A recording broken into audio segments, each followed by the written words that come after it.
Dimitar Lilkov, a Senior Research Officer from the Martin Center. I have the pleasure to moderate today's debate.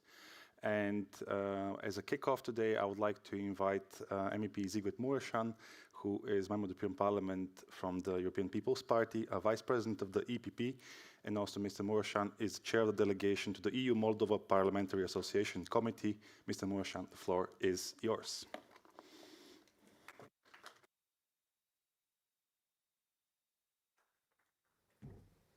Thank you very much. Good afternoon, everyone. Good afternoon, dear friends. Thank you very much for joining us this afternoon, for positively responding to the invitation of the Martin Center, which is the think tank and the foundation of the center right here in Europe, to discuss about extending the Green Deal, about how do we make sure that some of the measures which we are taking at the European Union level to facilitate the transition to the green economy are also shared by neighboring countries of the European Union. We have put this event together to bring together some ideas that we have in the area of enlargement and neighborhood policy with some ideas that we have in the area of energy policy. And I believe today is the right time to discuss about the Republic of Moldova, about energy transition, about reducing the dependency on Russian Federation. Today is the right time because ever since the beginning of the illegitimate, unprovoked, illegal invasion of Russian armed forces into Ukraine, we have all understood that we can only live in safety and stability within the borders of the European Union if we are surrounded in our immediate neighborhood by countries which are safe and stable. We have understood that the peace, the safety, the stability of Ukraine is in the fundamental interest of all European nations, and I dare say the same is valid for the Republic of Moldova. The Republic of Moldova is a direct neighbor of the European Union. It is a country geographically located between the European Union and Ukraine. And it is a country which is governed in a very pro-European manner right now. A pro-European president attached to modernizing and reforming the country, attached to European values, to the rule of law, to democracy, to freedom of the press. The pro-European president who won the presidential election in the Republic of Moldova against the pro-Kremlin president at the time. A parliamentary majority which is also pro-European and which transparently supports a stable pro-European government.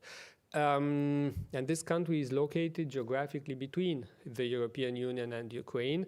And the fact that Moldova now decisively wants to move closer to the European Union is good for the people of Moldova.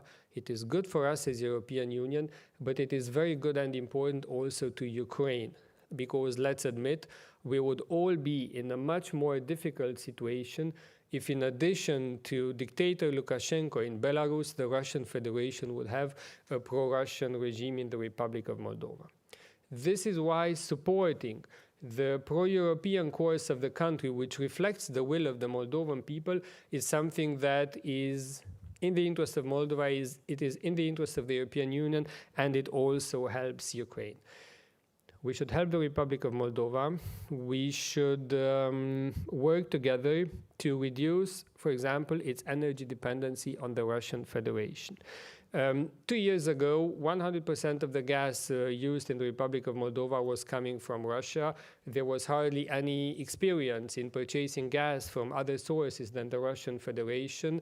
With European support, with European expertise, the Republic of Moldova is now in a position to purchase gas from countries from the European Union, from markets, and to reduce its dependency on Russia. So we have to make sure that we take away Russia's possibility of blackmailing a country like the Republic of Moldova with energy, with gas. In spite of all difficulties, whenever we meet together, colleagues from the Moldovan Parliament and colleagues from the European Parliament, colleagues from the Moldovan government and colleagues from the European Commission, our Moldovan friends very often raise by themselves the topic of the Green Deal and the transition to the green economy. And I have to admit that I find this very inspiring to see that in spite of short-term difficulties, the country people, but also decision makers, are preoccupied by modernizing their economy, making it greener, cleaner, more digital as well, by the way. Very often our Moldovan colleagues are telling us, what do you plan on the green transition? We want to know, we want to adjust, we want to be part of it.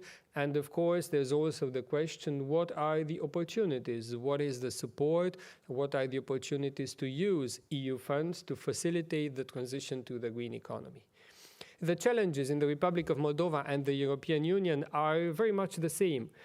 We are all facing Russian disinformation propaganda. We all need to stand up for European values. We all need to defend the rule of law. We all need to safeguard our energy security. We all need to fight high cost of living, high inflation. We want the same, people of Moldova and citizens of the European Union. But of course, the magnitude of the problems very often in the Republic of Moldova is bigger. Inflation towards the end of last year was peaking at above 30%. Now it is down, it is decreasing. It came down below 30%, and it is projected to grow even less until the end of the year. The problems are the same. So we are together in this. We need to work together. The transition to the green economy, reducing pollution, reducing CO2 emissions, tackling climate change is, of course, a common challenge in the Republic of Moldova, in all EU neighboring countries, like it is also in the European Union. And I believe this afternoon today is a good opportunity for us to discuss exactly about this. How can we help our neighboring countries? And in this case today, we're talking about the Republic of Moldova, to reduce their dependency on Russia. What is the situation right now? What does Moldova need to further reduce its dependency on Russia?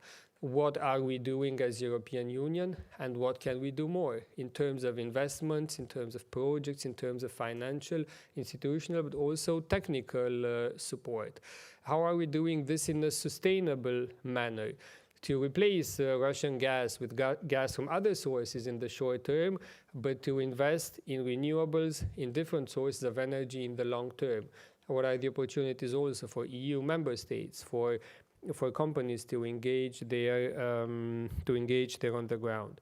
How do we improve energy efficiency? Because we all know the more efficient we are when it comes to energy, the less energy we need to reach our objectives, and the smaller the bill in times of high energy crisis. How do we invest in additional sources? How do we improve infrastructure?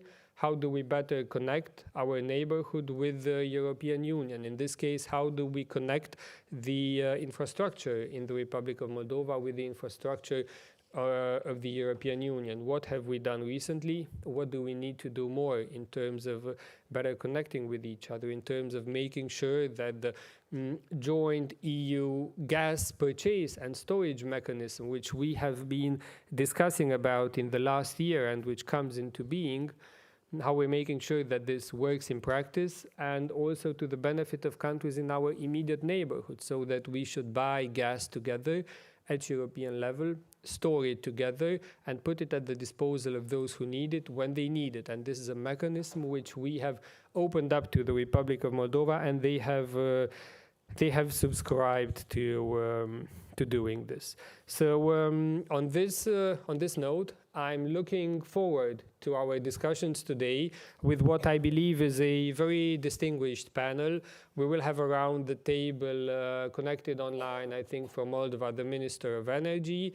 We have a member of Moldovan Parliament. We have the European Commission here. So European institutions, Moldovan government, Parliament, assessing together where we are and discussing and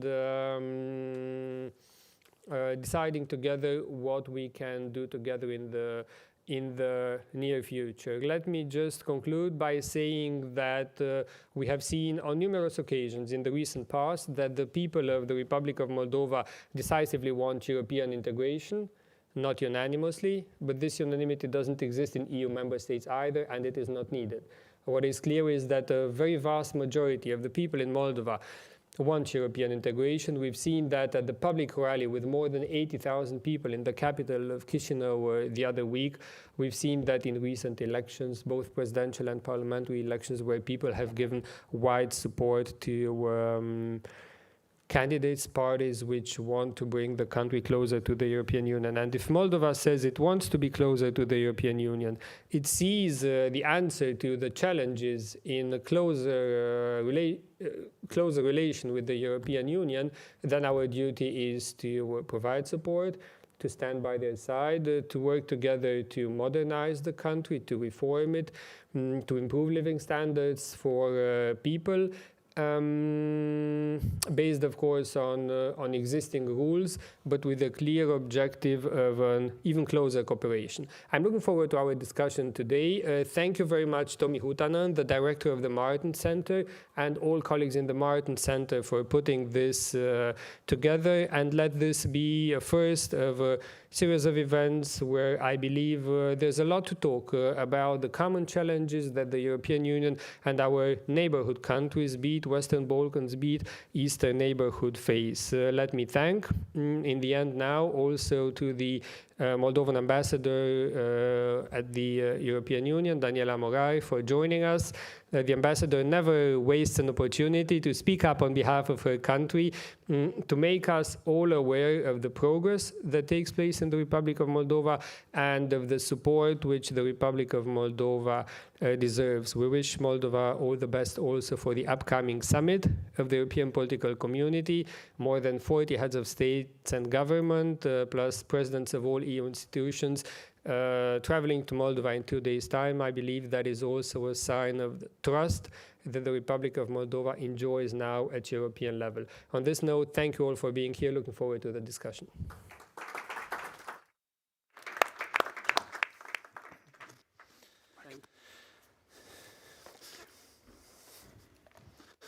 I'd like to invite our panelists on the stage. Again, dear Ambassador, dear Minister, Member of Parliament, Members of Parliament, European Parliament, guests and friends. As I mentioned before, my name is Dimitar Lilkov, part of the Martin Center. I had the pleasure to moderate the debate. Thank you, Mr. Mureșan, for this great opening. And indeed, I think Mr. Mureșan sketched the most important background and details we should be aware of. And essentially, the gist of it as well towards the end was what can be done.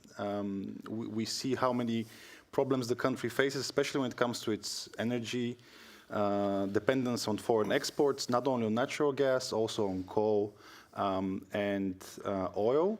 And essentially, what can the EU do to better improve the connectivity and advance the Green Deal in Moldova?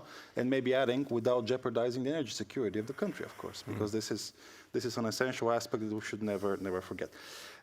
Today, we have a fantastic panel in store to discuss these issues.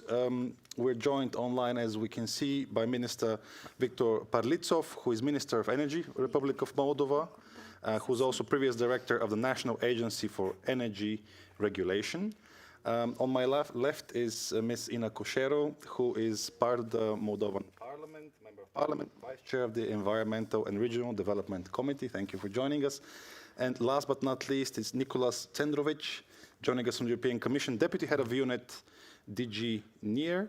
And towards the end of our discussion, after the Q&A session, we'll have the pleasure of Mr. Andrei Halicki, also member of the European Parliament, who will deliver closing remarks. So, maybe to start the debate, I would like to give the floor to Minister Parlitsov. Parlikov.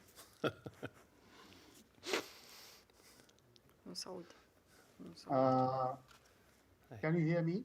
Yes. Yeah. No, okay. Good. First of all, I would like to probably start where Mr. Mureșan ended his speech, and with the fact that in a couple of days we are going to host a big event here in Chisinau, the summit of the European Political Community.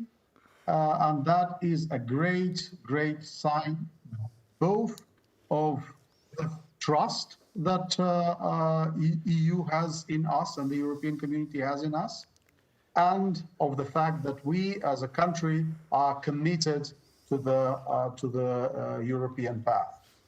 When it comes to energy, obviously it has been a very challenging period for the entire Europe. It was also extremely challenging for, even more so, for Moldova. I usually use a little bit of a teaser phrase that given that Moldova could, we are sure that the European Union also will be able to. I'm talking about the cutting the dependence with Russian fuel and Russian gas, particularly. We started as a country which a year and a half ago was 100% dependent, had absolutely no experience with any alternative supplies of gas. We had only one supplier, that was Gazprom. We had no experience in working with international markets on electricity. So we're basically part of the former Soviet energy system. And in just about a year and a half, here we are. We are a country that has managed to go through the first winter without any gas purchased from the Russian Federation. I must note here, I'm talking about the territory controlled by the constitutional authorities, because in the Transnistrian region, which is a separatist region, we still have, and the Russian gas still has a role.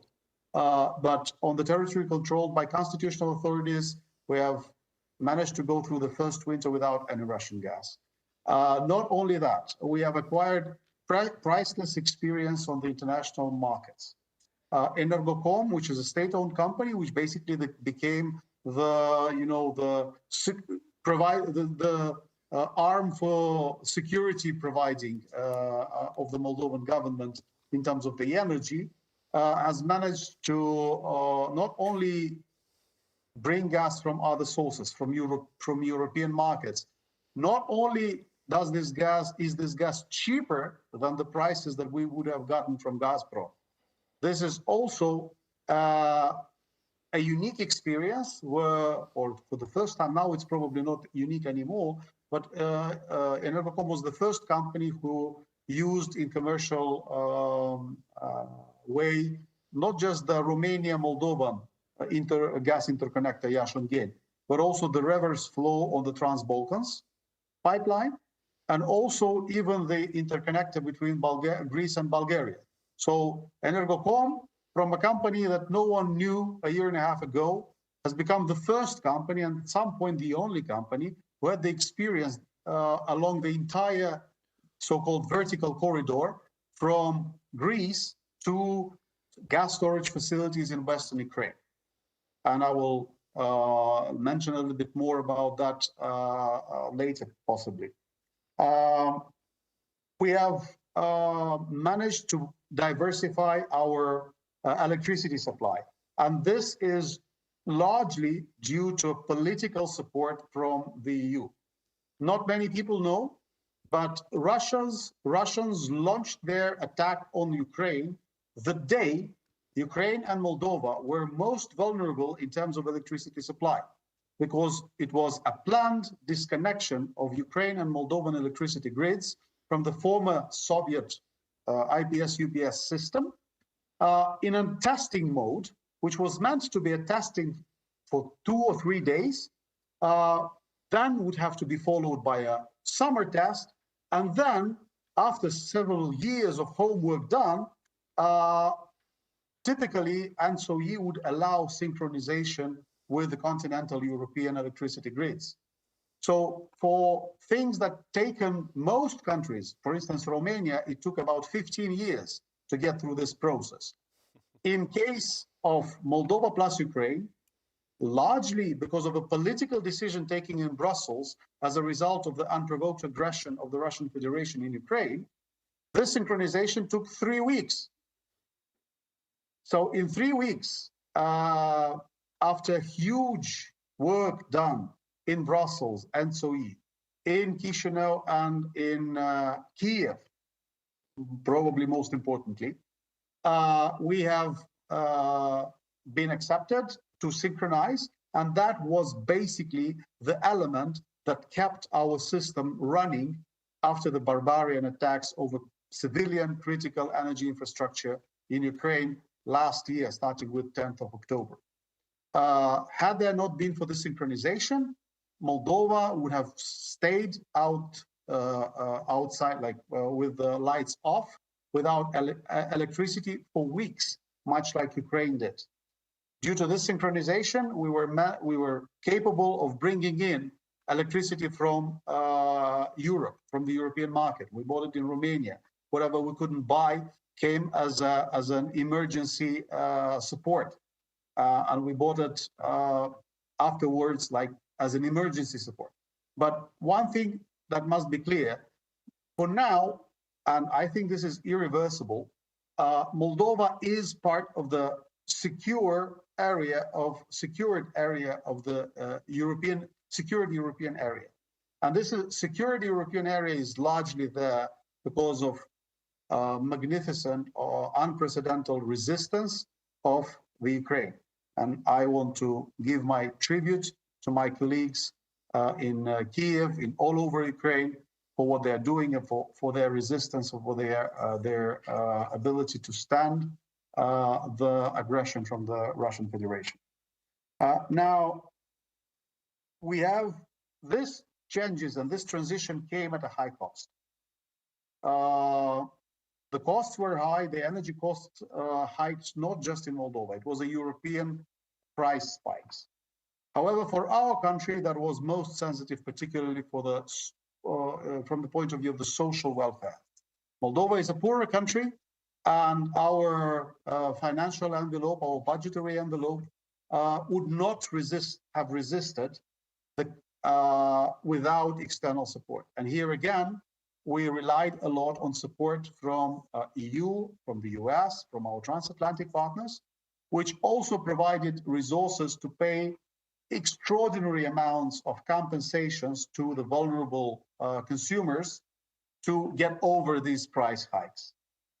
The total amount of support from the EU was, I think, in the range of 250 million euro, and that was incredibly fast. That is probably one of the most incredible things.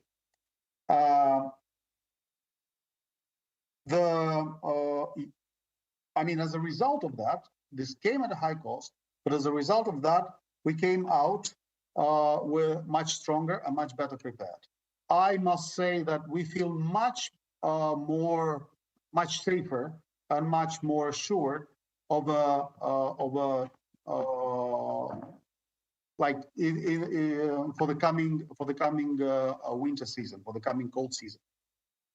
We have security stocks. We have experience to provide energy from different sources. We have infrastructure that allows us this diversification. Also, the price context has changed dramatically. We are today, or these days, we can buy gas at prices which are minimal for the last couple of years.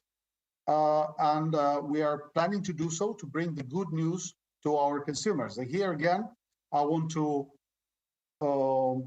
emphasize the importance of Western Ukrainian gas storage facilities, because this is one of the huge, so far untapped resources. Because of the war in Ukraine, many companies refuse to work and to store gas in the gas storage facilities in Western Ukraine. And we're talking about a potential 30 billion cubic meters of gas that can be stored there, which would alleviate a lot of the gas supply hikes and pressure, particularly in the peaks in the winter. Moldova is prepared to do that. We are storing gas in Ukraine, and we are proud to announce that from a country that has been largely a beneficiary of all different types of support, we're now becoming a country that is actually a contributor to the regional security of gas supply. Moldova is now, as I mentioned, part of the vertical route and was the first country who did it to supply gas from Greece to Western European gas storage facilities. This gas can alleviate a lot of the pressure and hikes in winter for the entire Central Europe. Now, this is, the successes that we have, let's say, attained, and which are regarded as success by external partners, by international partners, by our friends in Brussels, have to be, is a very wonderful story. But we need to understand that, unfortunately, elections are not won in Brussels. Elections have to be won here in Moldova. And for the Moldovan people, all these things came at a high cost. And now is the time where we can and we should bring people the good news. Because what Russia is doing through its hybrid interventions is trying to build the narratives in people's minds that European integration, that the European vector of Moldova is associated with crisis, energy supply disruptions, social, poverty because of the low incomes and high prices, etc., etc., etc. In order to counter it, it's not enough just to, say that we are now buying from the European market. It's time that we show people the value of investments. And now is the time when we can look in the future. We have absorbed much of the crisis of the past. I think the most difficult period is actually behind us, but we need to build the positive narratives together or based on the investments that have to occur. And in that respect, our view and our priorities are very simple, because as a country, we are committed to decarbonization. We actually want to go accelerated about this decarbonization. We want to become the first developing country that achieves climate neutrality ahead of 2050. And basically, that means that we have to focus on three pillars. And it's not a surprise if you look at our energy balance, what these pillars are. The biggest energy consumer in Moldova is the buildings. Unlike in the EU, our buildings are far from energy efficiency standards. So a lot of the investments required to achieve decarbonization and to achieve, let's say, more sustainable development of the country is actually investment in energy efficiency of buildings, both public and private. And that requires massive national programs for buildings rehabilitation. We have created a vehicle, and thanks to the support from the European Commission, we agreed that this vehicle would be integrated in our energy efficiency agency that would allow, basically would create a residential energy efficiency fund within the agency that would allow to subsidize household investments in their energy efficiency. That is something tangible. That is something we can plan, and we can show people that European Union comes not only with high prices and high costs, but also with investments that reduce your bills, not because of the prices, but because of your more efficient consumption. Same thing goes about public buildings. We want to use the Energy Efficiency Agency as a basically super ESCO for public buildings, where the investments in energy efficiency of these buildings will be paid back from the money saved as a result of these investments, from the savings incurred due to the reduction of electricity or energy consumption. The second pillar, apart from energy efficiency, after energy efficiency, is the transport. Transport accounts for about 35% of our energy balance in terms of consumption. And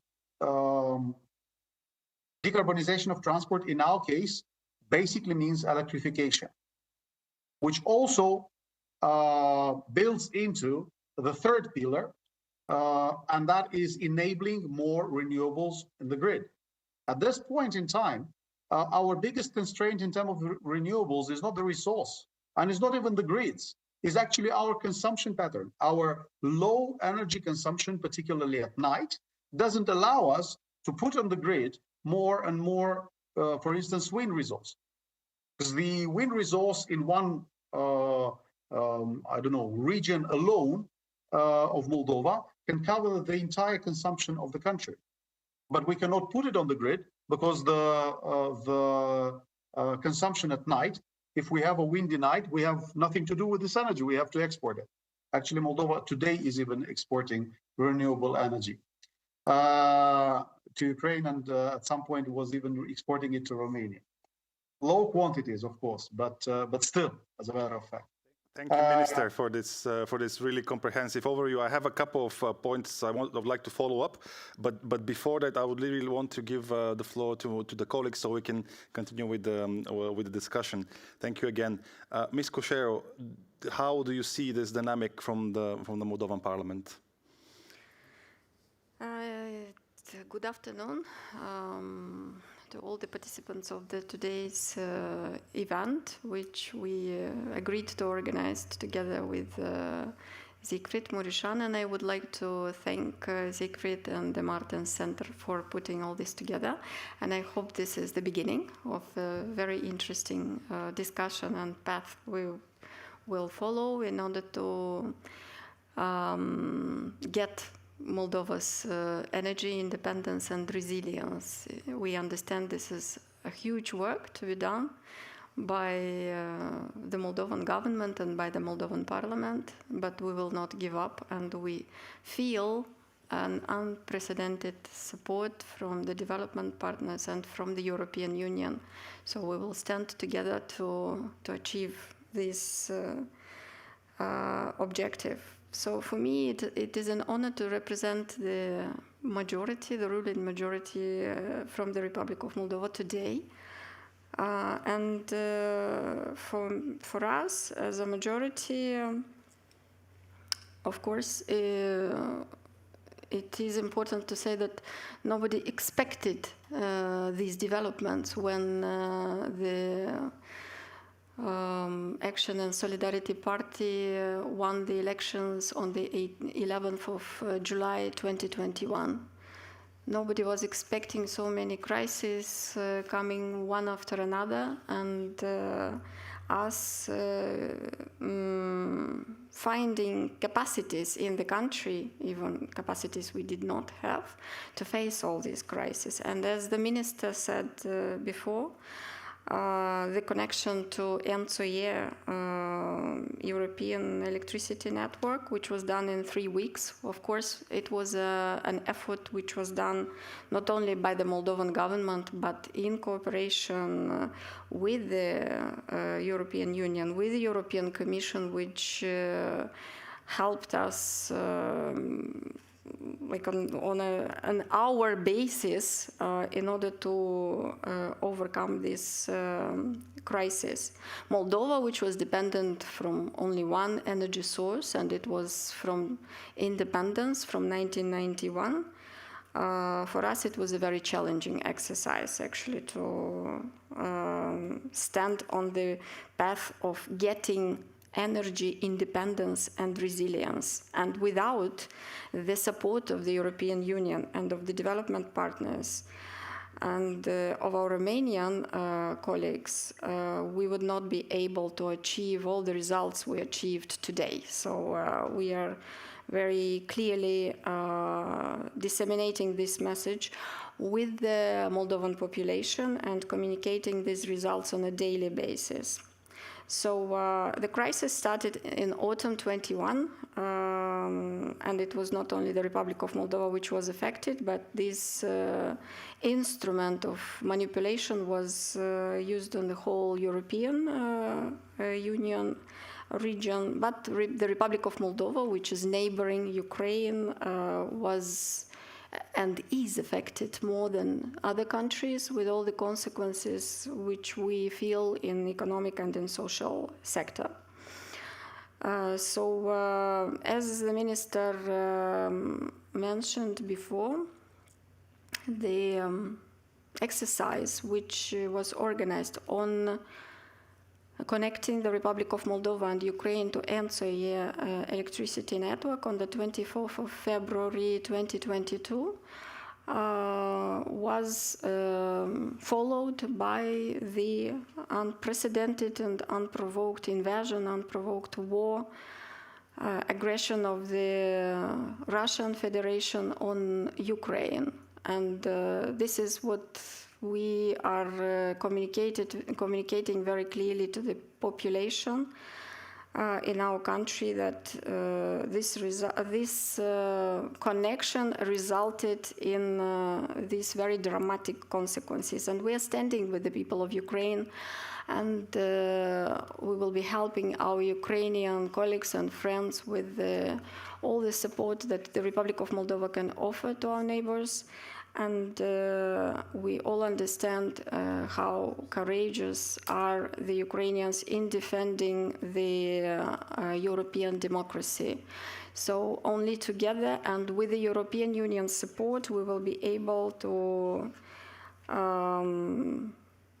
stand till the end and guarantee the win of the Ukraine in this war. It is very important to mention that without the support of the European Union, the Republic of Moldova would not be able to go through these very challenging times. And here I refer to the Vulnerability Fund, which was formed and which assured the compensations to the vulnerable groups of the population in order to pay for the new tariffs in the new reality we are facing together. So the Vulnerability Fund, which offered the financial assistance to vulnerable groups of the population in the Republic of Moldova, helped our citizens with the support of 60 million euro during the winter period of 21-22, 75 million euro during the winter period of 22-23, and we already are understood that there is support agreed for the next winter period of time of 23-24 in amount of 105 million euro to help the vulnerable groups of the population to be able to pay the tariffs. But what is important to underline here is that the ruling party formed the new ministry in the government of the Republic of Moldova, and Mr. Parlikov, the Minister of Energy, is representing the new ministry, which is one of the priority ministries in the government of the Republic of Moldova, because for 2023, the priorities of the government of our country, they lay in performing on justice reforms, because these are the conditionalities, the 9 conditionalities which were formulated in order to start negotiations and align the legislation of the Republic of Moldova to acquis communautaire. And another very important priority of the government is to assure the energy sector independence and resilience. And for that, it is important not only to follow the projects and programs which would guarantee interconnections of the Republic of Moldova with the European energy network and the European energy markets, and to be able to buy gas and electricity on European markets. And this was clearly described by Minister Parlikov before. Even we all understand that this is a huge effort that the Republic of Moldova performed so far, taking into account that we were always dependent only from one energy source. But also decarbonization and building capacities of our country to be able to become by 2050 carbon neutral country meaning that we will not only build interconnections and buy gas and electricity on European markets, but also decrease the energy consumption by implementing projects and programs for decarbonization of energy sector, and this means investing in projects on renewable energy and projects on energy efficiency is extremely crucial for us. This is why for 2 weeks already we are participating here in Brussels, together with the team of the Ministry of Energy, Minister Parlikov, the State Secretary Karolina Novak, who is together with us today, and she will also be able to answer the questions. We are participating in a EU high-level dialogue on energy with the key European institutions, and today we are participating in this event organized by Martens Center in order to focus the attention of the European institutions on the importance to help the Republic of Moldova to build capacities in this field too, in the field of decarbonization of energy sector, which is for the moment a rocket science for the Republic of Moldova, but together I am sure we will be able to figure out all the necessary ingredients to start the operation of the Agency for Energy Efficiency. And the Minister Parlikov referred to this agency. We already adopted the legislation in the Republic of Moldova which reforms the Agency for Energy Efficiency, and further on we will be forming the Fund for Agency Efficiency, which with the help of the development partners will be able to start those programs and projects for the residential sector and adapt the residential sector to the new decarbonization realities.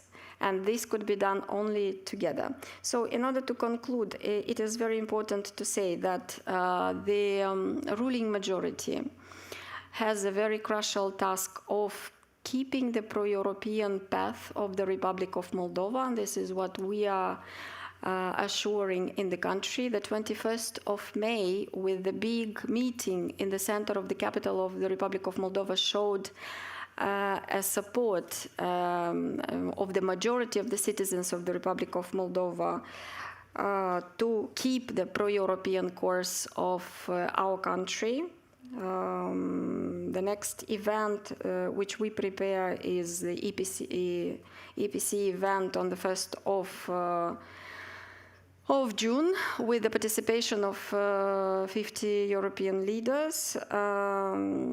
Today we are facing a blackout in the country with the disruptions of electricity, and that happened in the past. So together with the European operators, we are trying to balance the electricity network, and Minister Parlikov could probably tell us more, because I'm very happy actually that today the minister is at home and not with us, because I am sure that there is a lot of work to do in the country.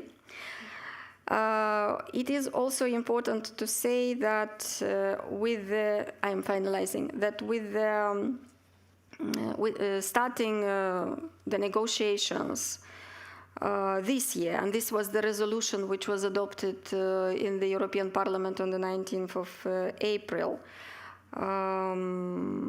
We will have NDICI funds which were approved for the time framework of 21-27. Then after 27 we will have IPA funds to continue negotiations and alignment of the legislation to acquis communautaire. So before that, we need to understand how to follow all these reforms which we need to implement in the country, in energy sector, in decarbonization of economic sector, in being able to implement certain parts of EU Green Deal, meaning that we need to assure greening of the economic sector, which is accessing the European markets and need to respect the European standards. So all this is very important to be discussed, and solutions, immediate solutions, like connection to ENTSO air network in 3 weeks need to be identified. But what is important to say that the parliamentary majority will keep the pro-European path of the Republic of Moldova, no matter what will be happening in the country. You see that we are very highly affected by hybrid war and by the attempts of the opposition to change the situation in the country. Organized in the capital of Moldova. The government is undertaking all the attempts necessary to assure the security in the country and the security of the citizens of the Republic of Moldova. I will stop here, and hopefully we will have questions and debates. Thank you very much. Later on. Yeah, Mr. Tendrovic, the EU and the European Commission has been referenced numerous times in this conversation. What was done and what remains to be done? Thank you very much, Mr. Lilkov. I mean, I will start by referencing, as everybody else has, to the fact that in a few days' time, Moldova is going to be hosting the EPC summit, the second, and that means that Moldova will be, or Chisinau is going to be the capital of Europe, and it will be hosting the EPC summit as a candidate country. And I mention this because the journey to where Moldova is today compared to when this energy crisis began let's say 20 months ago has been quite astonishing. I remember when this energy crisis flared up, and Minister Parlitsov's predecessor had to go to Moscow on his own to try to speak to Gazprom to renegotiate or to come to some agreement when Gazprom unilaterally renegotiated or changed the terms of the gas supply agreement. And so where are we today? I think the least you can say is that, and without wishing to be cynical at all, Moldova has really turned this crisis into a unique opportunity for reform. And it's done that across all of the sectors, but here today we're talking about energy. On the EU side, we took a certain amount of time to realize what this was about. And then we mobilized, and Ms. Koshero, you mentioned this, absolutely unprecedented assistance to Moldova. This started with the money, and I think actually of all the things I've done in my almost 30 years in the Commission, the work that we did to provide budget support to Moldova of some, in total it will be around 240 million, to help the most vulnerable customers, citizens, to pay their energy bills when they were multiplied by whatever the number is, 8. This is one of the things of which I'm the most proud of during this Commission career. But it was not only the money that we did to help Moldova. We provided an immense amount of technical assistance the day after the crisis exploded. We sent experts to Chisinau to help with the process of discussing how to renegotiate some of these contracts. And we provided a wealth of broader help in terms of longer-term investments, and as several people have mentioned, the reconnection to the connection to the European grid has been an extraordinarily fast development, representing political will, but also representing the technical capacity of the Moldovan electrical engineers in their electricity system. So the total amount that we've mobilized for Moldova since this crisis began, and is covering a wealth of areas, by my calculation, is around 10% of Moldova's GDP.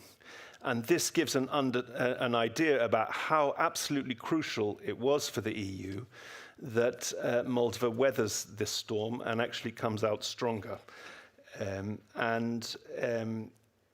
We absolutely convinced that it has been worth it. I think we can't, of course, measure this in terms of value for money, but in terms of how Moldova has used this crisis to learn, to develop its capacity, to develop its resilience, and also to progress with reforms, this has been really quite something to observe.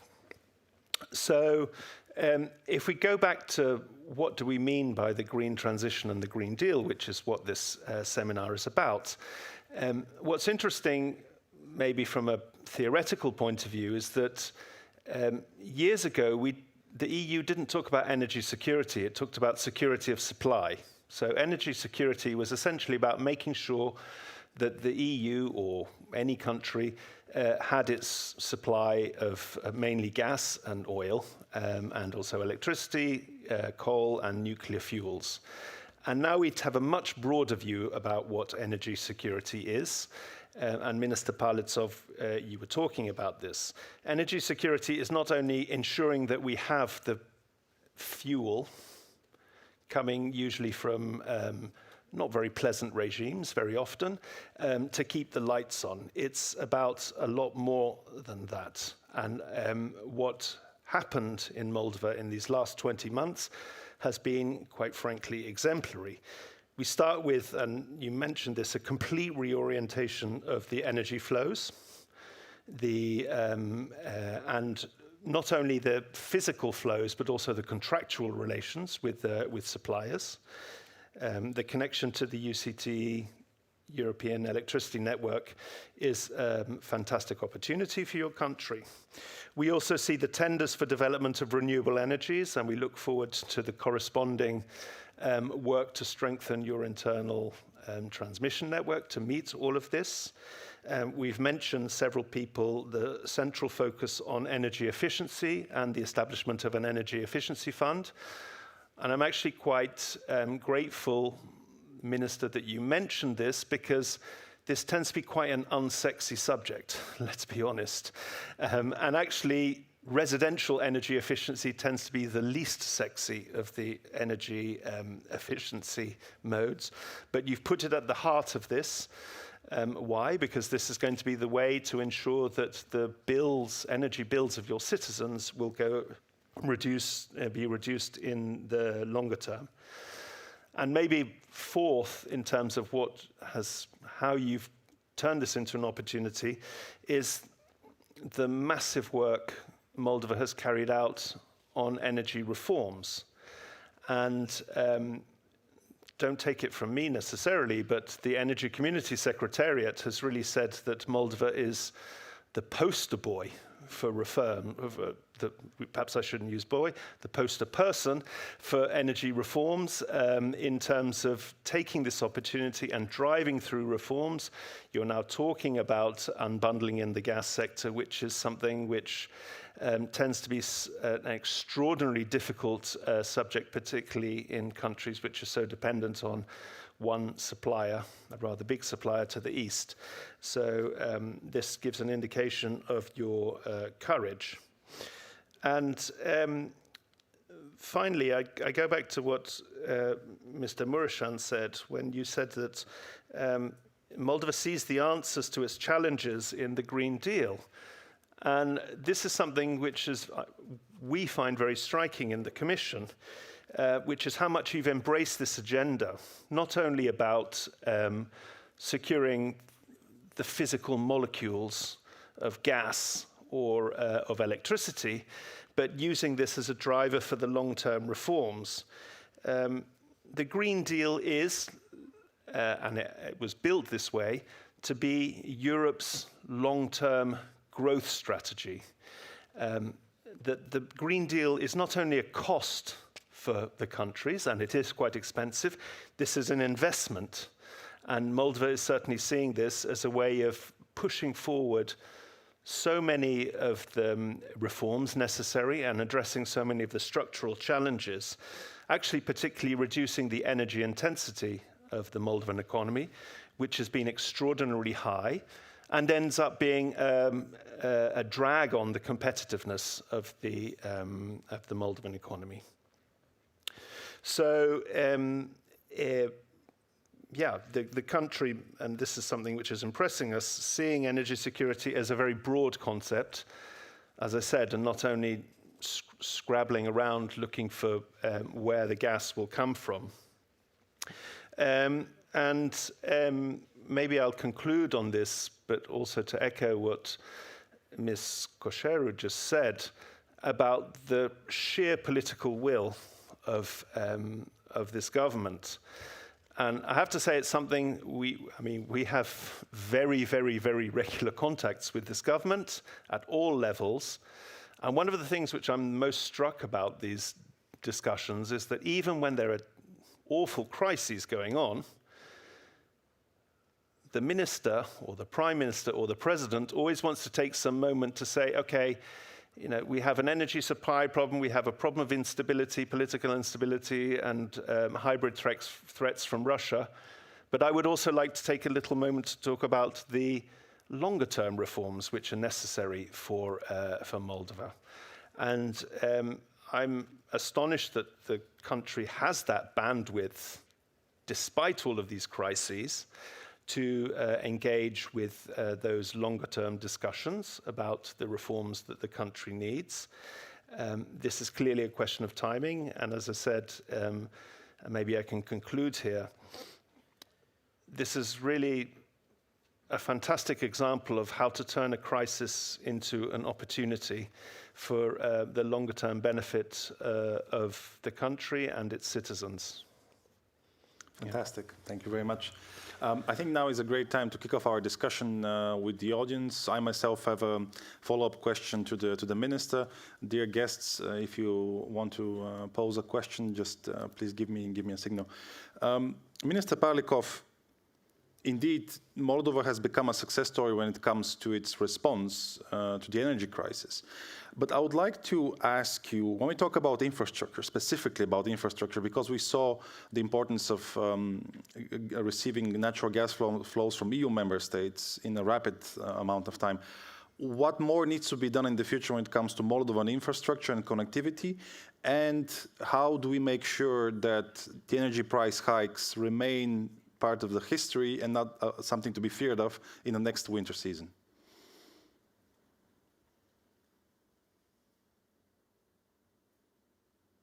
Thank you very much. Indeed, when it comes to infrastructure, there is a couple more things that we're planning. And actually, it's untypical, but we already have the resources allocated before the feasibility is done, or the routes are defined. Basically, we're talking about two lines interconnecting us with the Romanian electricity system, and that's Belt-Suceava line in the north, and the Strășeni towards Ungheni and Iași line in the center, together with the finalization of the internal line from Vulcănești to Chișinău. That basically would mean we would have 3 strong interconnection options with Romania. That's in addition to 7 interconnectors with Ukraine.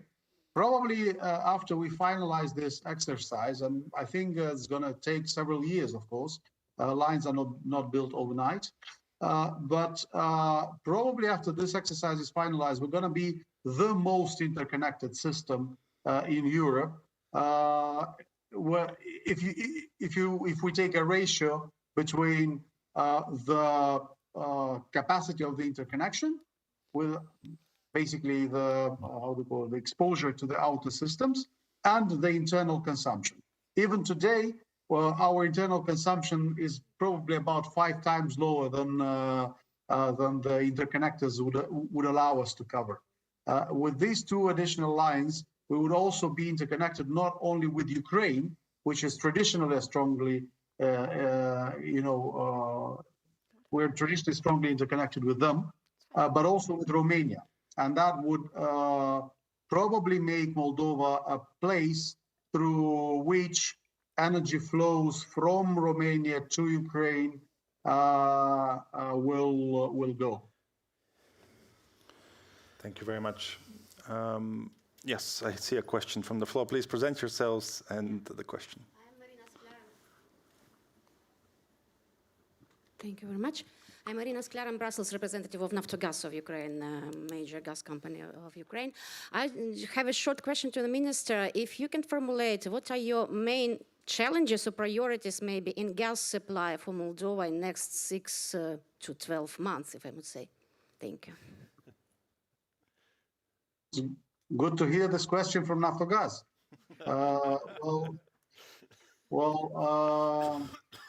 There's a couple of things I would like to mention. First, I mean, as a relatively small country with a relatively small consumption of gas, we have the advantage that we can benefit of relatively low short-term prices to, bring in, to buy volumes or significant volumes for several months, even for half a year, even to cover the entire year's consumption of gas. The issue will be storage. And in that respect, I'm again mentioning that I'm glad to hear the question from Naftogaz, because we would actually like to benefit from the storage facilities in Ukraine. And we are everywhere we can.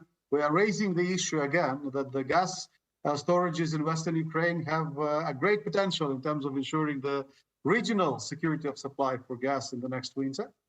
And there are several challenges that we now will have to face on behalf of Ukraine at this point. One of them is a request to provide the documents of origin for the gas procured, and if you want to store them in Ukraine. And that's unfortunately a challenge because traders usually do not provide such documents of origin.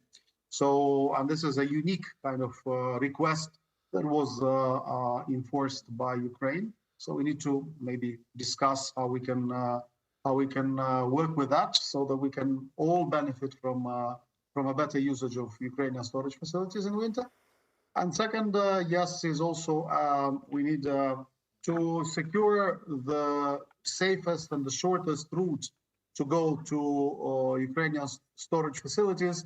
We need an entry point for gas in Alexeyevka. At this point, the gas has to go through Transnistrian region to get into Ukraine. If we manage to unblock the entrance in Alexeyevka, and that's basically a technical decision in Ukraine, then we can use the entire vertical corridor from Greece to Ukraine without depending on our friends and colleagues from the Transnistrian separatist region. Fantastic. There's a very quick follow-up from the lady, and then we have a group of 3 questions. Yeah, thank you very much, Minister. A really very quick follow-up, just for you to, maybe you already informed that decree you mentioned, you referred to guarantees of origin. I have the information it should be scrapped pretty much soon, because apparently it creates problems not only to Moldovan traders, but to traders in general, including to Naftogaz traders. Thank you very much. Thank you. Yes, we have 3 questions. Lady at the front. It's actually not a question. I wanted to make just a short remark as well to add to what was in addition mentioned by the Minister Parlikov and MP Kosheru. We are, when speaking about security of supply, I think, and above all, let me present myself to those who do not know me, perhaps. Karolina Novak. I'm the State Secretary on Decarbonization at the Ministry of Energy. And I wanted just to stress in the energy sector, you have this trilemma, right? How do you keep the magic triangle of security of supply, sustainability, and competition? So, but I think what we've seen last winter and last year's challenge was definitely the security of supply. Now, and again, we managed to undergo this crisis primarily because we have received the right support from our partners, and we had the backup from our partners. Now, looking forward, I think one important element here is that we make sure that we do not place all the eggs in one basket, meaning we do not place all our stakes into security of supply, and we make sure that we are well focused as well on decarbonization and sustainability goal, which is the Green Deal as well. And we are coming to the longer term target and focus in this regard. So as the minister as well mentioned, I think I personally look at it as a carrot and stick. The carrot, you have it in terms of renewables, energy efficiency and flexibility.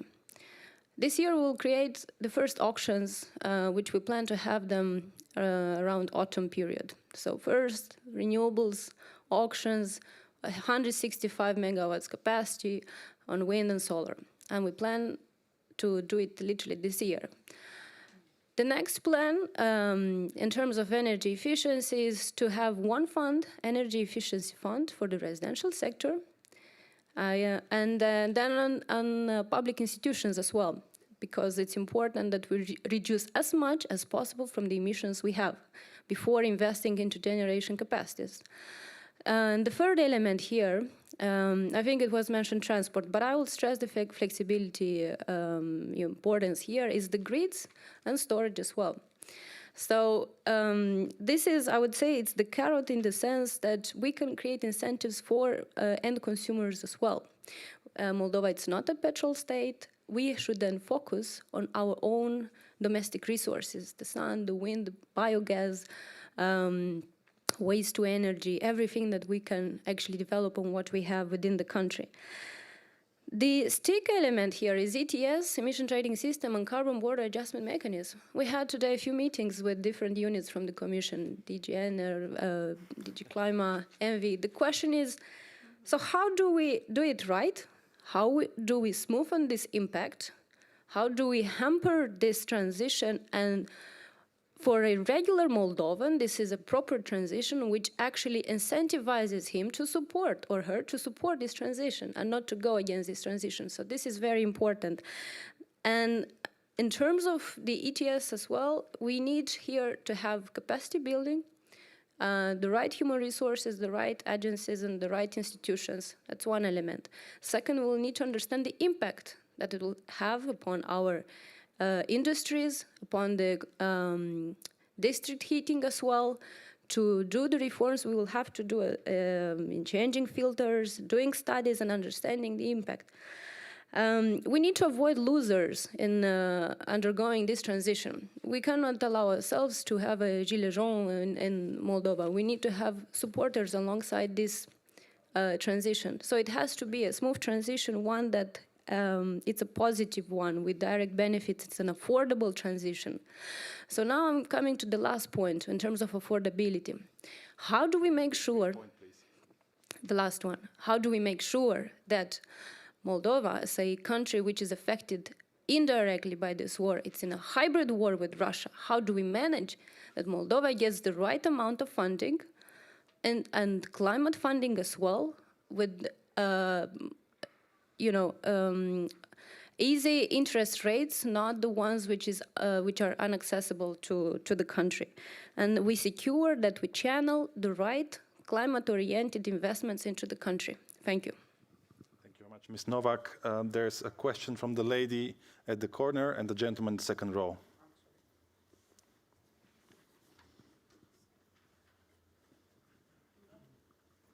Thank you very much. Good afternoon. My name is Bridget Cosgrave, and I'm here on behalf of Alex Kubik, the CEO of Mold Telecom, to whom I'm an advisor. Our opportunity to shift to renewables indeed includes various industrial verticals, industrial sectors within Moldova. And on behalf of Mold Telecom, it is a company very strongly committed to this energy transition. It has a quick win opportunity, so I take the opportunity to mention this to Mr. Sadrovic, because we could look for opportunities where Moldova, as a recent third country, may participate in EU projects, and that is the transition of 3,000 network sites that are currently with backup power from diesel. This is a typical network configuration that exists with all mobile operators around the world that could be transitioned to solar. So a strong participant and strong supporter. And again, on a personal note, it is exceptional what all of you are doing. As somebody, as a European citizen, I'm Irish, I'm based here in Brussels, and to see what your country has done is truly inspirational. Congratulations. Thank you for your comment. The gentleman second row, and then final question by Petar. Good afternoon. My name is Gigam. I'm from Georgia, currently doing traineeship in European Parliament, EPP Group, and presenting European Alliance for Georgia. So I will have two questions. First is about Transnistria. As we know that on 15th of May, Gazprom made statement that Transnistria citizens will get free gas from Russia. And how you see, is it a new obstacle for the citizens of Moldova? And the second question is about Gagauzia election. As we know, there is we still facing in Moldova fluctuations about hybrid war and pro-Russian powers. Could you update what's going on around the Gagauzia elections and how is the policy of the officials in Moldova? Thank you. And final question from Petar, and we wrap it up. Minister, hello to everyone, to the audience. I'm a team member of Martin Center. So you've mentioned the powerful Vulcanești-Chișinău power transmission, and you say that it's going to be planned to establish in the next several years. But as far as I know, if it will happen, it will connect Moldova's power system with the European network of transmission system operators for electricity. So as a very, very important project, both for European Union and Moldova, are there any possibilities to accelerate that? And the second question, I strongly believe that investments in renewable energy and energy efficiency can also make a certain contribution to the energy independence of the country of Moldova from Russia. And I think it would be very important to have the common program between EU and Moldova, how we can really produce that and to spread this idea of the investments on that. Thanks. Okay, so we have Transnistrian gas, elections in the Caucasus, and also how can we accelerate the transition and EU-Moldovan relations. Minister, let's start with you because these questions are quite pertinent, and of course followed by our panel speakers for comments.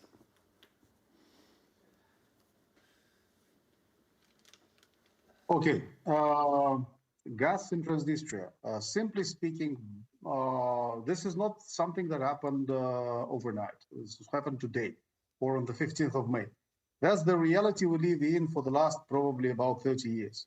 So basically, the strategy or the approach of Russia towards gas supply to Moldova, in our opinion, and I was personally in the civil society when I made the study, contributed to a study in 2017, which basically we claimed and we showed the figures that the entire business of Gazprom in Moldova is not about business, it's about providing free gas to Transnistria, because this is the, let's say, the only way or the model that they found to kind of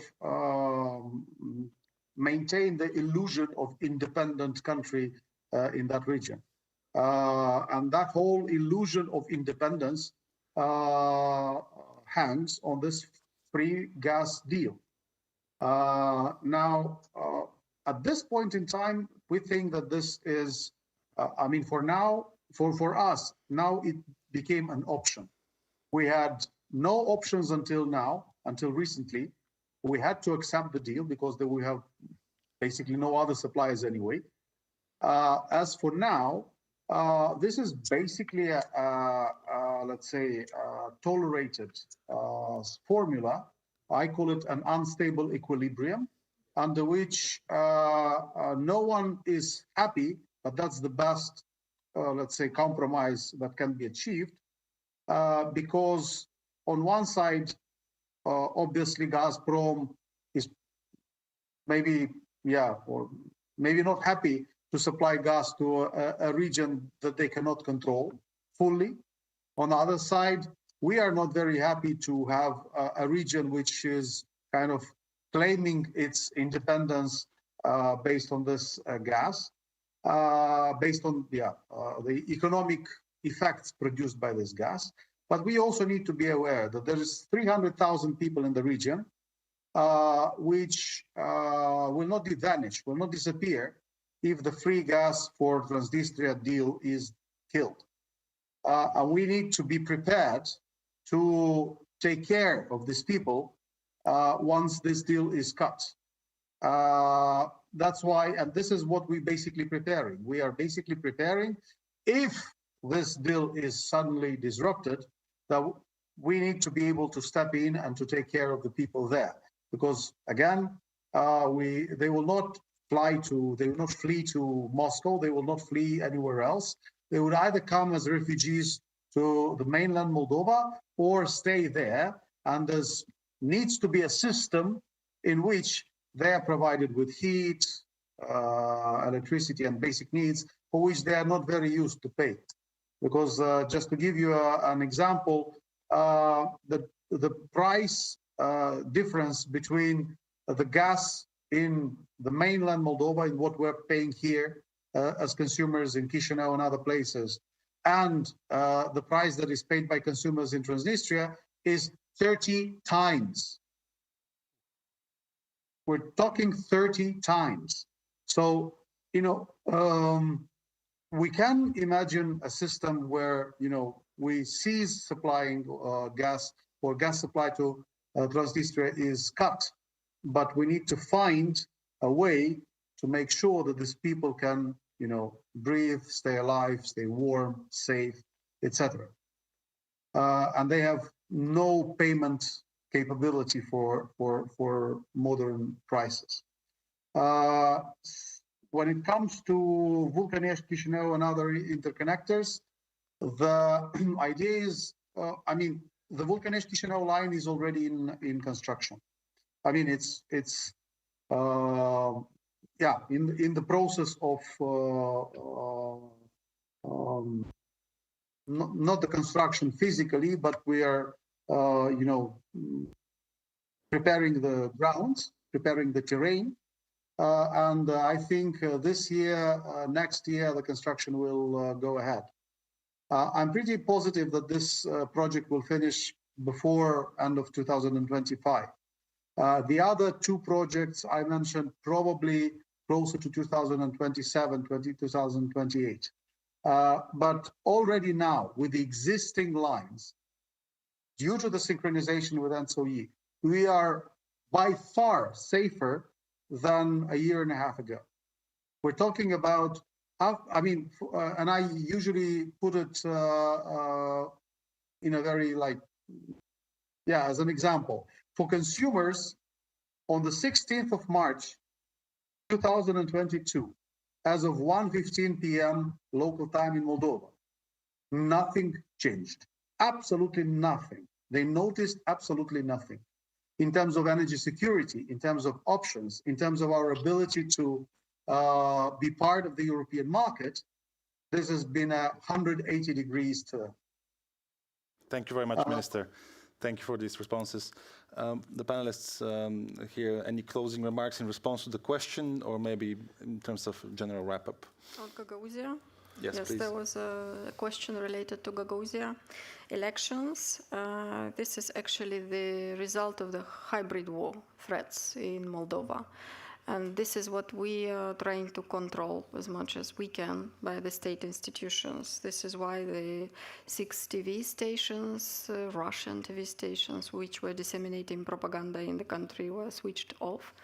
And for the moment, they are still broadcasted in the Gagauzia region. Last year, Gagauzia region was visited by the speaker of the Turkish parliament, who came there and who said that if you live in the Republic of Moldova, and the state language of the Republic of Moldova is the Romanian language, and this is what we voted actually in the Parliament of Moldova, and we put a point on endless discussion how to call our native language Moldovan or Romanian. So finally, we all call it Romanian language because since 1991, all the children were learning Romanian language in the schools, not Moldovan.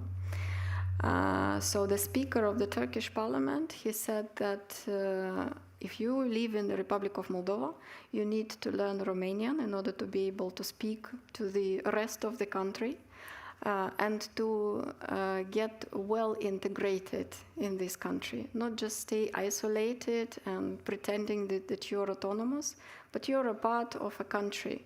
So you need to respect the language and the culture of this country and need really get integrated. So this is what we will be doing during the next period of time, integrating those people, bringing the culture of Moldova and the language of Moldova into this part of the country, and preparing our leaders, growing our leaders to be able to win elections one day in Gagauzia region. For the moment, this is what happens in Moldova with the hybrid threats, and the protests are organized the same way, by paying to the protests every day and bringing them into the capital of the country in an organized manner. So these are not protests, these are just organized protests by the corrupt representatives of some political groups, pretending to be political groups, but hopefully the citizens, yes, will understand what is the real future of the Republic of Moldova, and we all understand that the future of the Republic of Moldova is in the big European family. So this is the biggest project since 1991, and we will follow it. Thank you. Mr. Centrovich? Maybe just answer to what, was it Petar, you were saying about accelerating investments in renewable energy, which is certainly something which we would support. I can't speak to individual projects, but just to say that we're talking about projects which do have a certain time to build. The minister has mentioned some of the issues. This is not only, for instance, building wind farms, but also strengthening the transmission network so that the wind farms can export or transport their energy across the country. On our side, we're certainly keen to do that. We have the instruments, and we have this economic and investment plan for each of the countries and for the whole of the Eastern Partnership, which is rolling out such investments. And as part of that, we're working a lot more with the private sector, which is not something which the EU did so well until now. We have a number of the instruments to remove the risk or help subsidize the interest rates, move with the blending, and electricity generation projects as a whole should be pushed by the private sector. Our role is to kind of remove some of the risks, and we have the instruments to do that. And if we are approached on a particular project, we'll be absolutely delighted to do that. Fantastic.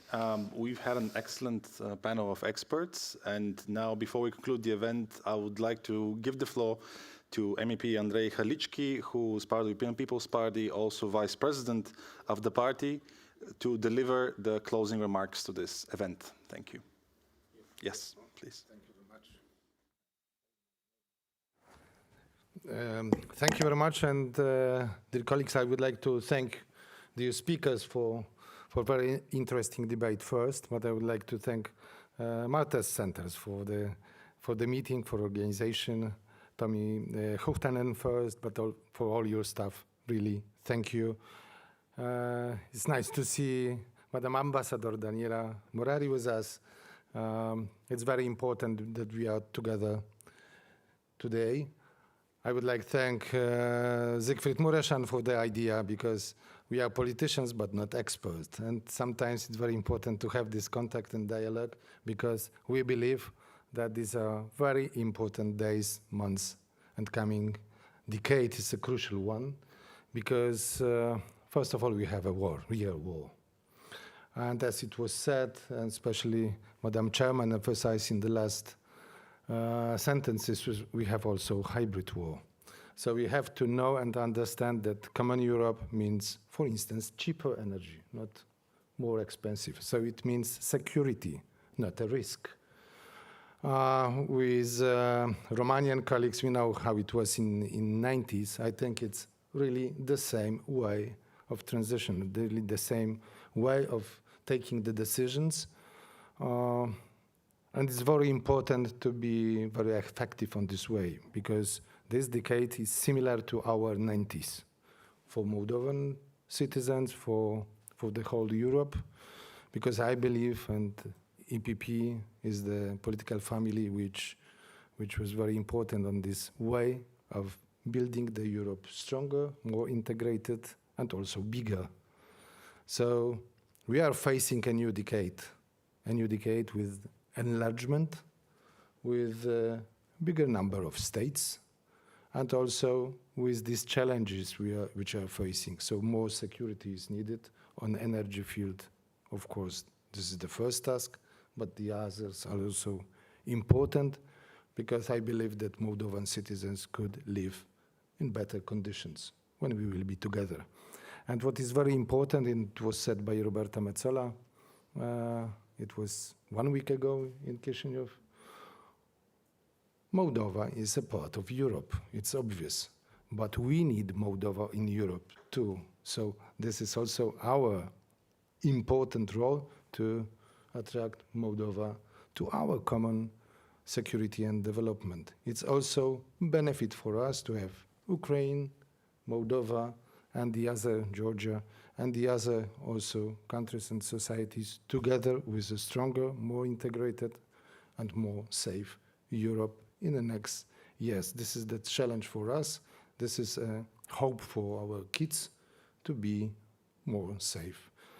So I have also green tie to emphasize the Green Deal role, because I believe also that green energy is one of way to have to achieve these goals, which was emphasized also by Mr. Minister. I would like to thank him for also for very important conclusions. And I believe that the coming summit is on the 1st of June. We've been together 2 months ago in an excellent, very nice place, Castel Mimi. So crossing fingers for good effects during the summit. I also would like to ask for the next debate in coming months, because I think we have to continue this format of exchange of views, and crossing fingers for a good future for Moldovan and for you. I would like to thank you. And this is the end, I understand. So I would like to thank you, Dimitar, also for excellent leading the meeting. Thank you very much. Thank you. Thank you for joining the Martin Center, and have a lovely day ahead. Thank you.